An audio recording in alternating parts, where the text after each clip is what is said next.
लूका रचित सुसमाचार 7वां अध्याय। जब वह लोगों को अपनी सारी बातें सुना चुका तो कफरनहूम में आया, और किसी सूबेदार का एक दास जो उसका प्रिय था बीमारी से मरने पर था। उसने यीशु की चर्चा सुनकर यहूदियों के कई पुरनियों को उससे यह विनती करने को उसके पास भेजा कि आकर मेरे दास को चंगा कर। वे यीशु के पास आकर उससे बड़ी विनती करके कहने लगे कि वह इस योग्य है कि तू उसके लिए यह करे, क्योंकि वह हमारी जाति से प्रेम रखता है और उसी ने हमारे आराधनालय को बनाया है। यीशु उनके साथ साथ चला, पर जब वह घर से दूर न था तो सूबेदार ने उसके पास कई मित्रों के द्वारा कहला भेजा कि हे प्रभु, दुख न उठा, क्योंकि मैं इस योग्य नहीं कि तू मेरी छत के तले आए। इसी कारण मैंने अपने आप को इस योग्य भी न समझा कि तेरे पास आऊं, पर वचन ही कह दे तो मेरा सेवक चंगा हो जाएगा। मैं भी पराधीन मनुष्य हूँ और सिपाही मेरे हाथ में है, और जब एक को कहता हूँ जा तो वह जाता है, और दूसरे से कहता हूँ कि आ तो आता है, और अपने किसी दास को कि यह कर तो वह उसे करता है। यह सुनकर यीशु ने अचंभा किया, और उसने मुंह फेर कर उस भीड़ से जो उसके पीछे आ रही थी कहा, मैं तुमसे कहता हूँ कि मैंने इस्राएल में भी ऐसा विश्वास नहीं पाया। और भेजे हुए लोगों ने घर लौटकर उस दास को चंगा पाया। थोड़े दिन के बाद वह नाइन नाम के एक नगर को गया, और उसके चेले और बड़ी भीड़ उसके साथ जा रही थी। जब वह नगर के फाटक के पास पहुंचा तो देखो, लोग एक मुर्दे को बाहर लिए जा रहे थे, जो अपनी माँ का इकलौता पुत्र था, और वह विधवा थी, और नगर के बहुत से लोग उसके साथ थे। उसे देखकर प्रभु को तरस आया और उससे कहा, मत रो।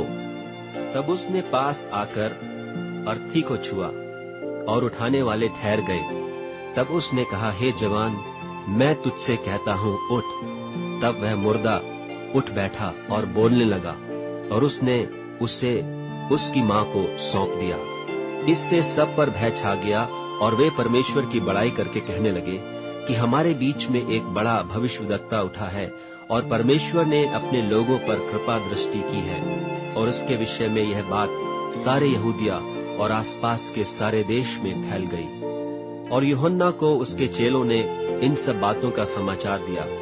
तब यूहन्ना ने अपने चेलों में से 2 को बुलाकर प्रभु के पास यह पूछने के लिए भेजा कि क्या आने वाला तू ही है, या हम किसी और दूसरे की बाट देखें। उन्होंने उसके पास आकर कहा, यूहन्ना बपतिस्मा देने वाले ने हमें तेरे पास यह पूछने को भेजा है कि क्या आने वाला तू ही है, या हम दूसरे की बाट जो हैं। उसी घड़ी उसने बहुतों को बीमारियों और पीड़ाओं और दुष्टात्माओं से छुड़ाया, और बहुत से अंधों को आंखें दी। और उसने उनसे कहा, जो कुछ तुमने देखा और सुना है, जाकर यूहन्ना से कह दो कि अंधे देखते हैं, लंगड़े चलते फिरते हैं, कोढ़ी शुद्ध किए जाते हैं, बहरे सुनते हैं, मुर्दे जिलाए जाते हैं, और कंगालों को सुसमाचार सुनाया जाता है। और धन्य है वह जो मेरे कारण ठोकर न खाए। जब यूहन्ना के भेजे हुए लोग चल दिए तो यीशु यूहन्ना के विषय में लोगों से कहने लगा, तुम जंगल में क्या देखने गए थे? क्या हवा से हिलते हुए सरकंडे को? तो फिर तुम क्या देखने गए थे? क्या कोमल वस्त्र पहने हुए मनुष्य को? देखो, जो भड़कीला वस्त्र पहनते और सुख विलास से रहते हैं, वे राजभवनों में रहते हैं। तो फिर क्या देखने गए थे? क्या किसी भविष्यद्वक्ता को? हाँ, मैं तुमसे कहता हूँ, वरन भविष्यद्वक्ता से भी बड़े को। यह वही है जिसके विषय में लिखा है कि देख, मैं अपने दूत को तेरे आगे आगे भेजता हूँ, जो तेरे आगे मार्ग सीधा करेगा। मैं तुमसे कहता हूँ कि जो स्त्रियों से जन्मे हैं, उनमें से यूहन्ना से बड़ा कोई नहीं, पर जो परमेश्वर के राज में छोटे से छोटा है, वह उससे भी बड़ा है। और सब साधारण लोगों ने सुनकर, और चुंगी लेने वालों ने भी यूहन्ना का बपतिस्मा लेकर परमेश्वर को सच्चा मान लिया। पर फरीसियों और व्यवस्थापकों ने उससे बपतिस्मा न लेकर परमेश्वर की मनसा को अपने विषय में टाल दिया। सो मैं इस युग के लोगों की उपमा किससे दूं कि वे किसके समान हैं? वे उन बालकों के समान हैं जो बाजार में बैठे हुए एक दूसरे से पुकार कर कहते हैं, हमने तुम्हारे लिए बांसुरी बजाई और तुम न नाचे, हमने विलाप किया और तुम न रोए। क्योंकि यूहन्ना बपतिस्मा देने वाला न रोटी खाता आया न दाखरस पीता आया, और तुम कहते हो उसमें दुष्टात्मा है। मनुष्य का पुत्र खाता पीता आया है, और तुम कहते हो देखो पेटू और पियक्कड़ मनुष्य, चुंगी लेने वालों का और पापियों का मित्र। पर ज्ञान अपनी सब संतानों से सच्चा ठहराया गया है।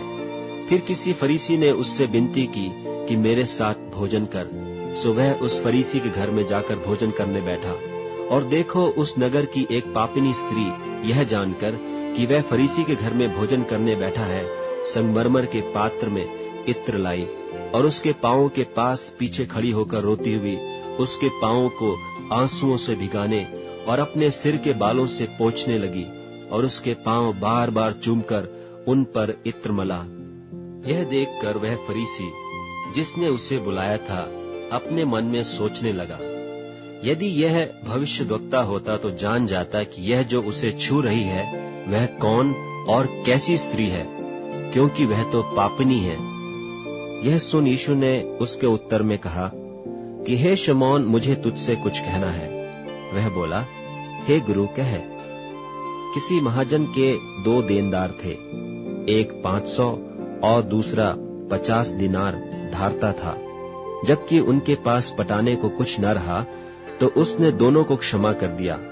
सो उनमें से कौन उससे अधिक प्रेम रखेगा? शमौन ने उत्तर दिया, मेरी समझ में वह जिसका उसने अधिक छोड़ दिया। उसने उससे कहा, तूने ठीक विचार किया है। और उस स्त्री की ओर फिरकर उसने शमौन से कहा, क्या तू इस स्त्री को देखता है? मैं तेरे घर में आया, परंतु तूने मेरे पांव धोने के लिए पानी न दिया, पर इसने मेरे पांव आंसुओं से भिगाए और अपने बालों से पोंछा। तूने मुझे चूमा न दिया, पर जब से मैं आया हूँ तब से इसने मेरे पांवों का चूमना न छोड़ा। तूने मेरे सिर पर तेल नहीं मला, पर इसने मेरे पांवों पर इत्र मला है। इसलिए मैं तुझसे कहता हूँ कि इसके पाप जो बहुत थे क्षमा हुए, क्योंकि इसने बहुत प्रेम किया। पर जिसका थोड़ा क्षमा हुआ है वह थोड़ा प्रेम करता है। और उसने स्त्री से कहा, तेरे पाप क्षमा हुए।